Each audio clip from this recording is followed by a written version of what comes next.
मुदाकरान्तिमोदिकं सदा विमुक्तिसाधिकं कलाधरावतंसकं विलासिलोकिरञ्जिकम्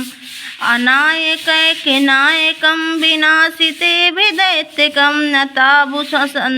नताशुभाशुनाशकं नमामि तं विनायकम् न तेतरातिभीकरं नवोदितार्कभास्करं नमस्तु राशिनिञ्जनं नताविकापितुद्धरं सुरेश्वरं निधीश्वरं गजेश्वरं गणेश्वरं महेश्वरं क्षमाश्रये परात्मनं निरन्तरं समस्तलोकशङ्करं निरस्तदैत्यकुञ्जनं दरेतिरोदनं वरं वरेव वस्त्रमज्झरं कृपाकरं क्षमाकरं मुदाकरं यशाकरं नमस्करं नमस्कृतं नमस्करोमि भास्करम्।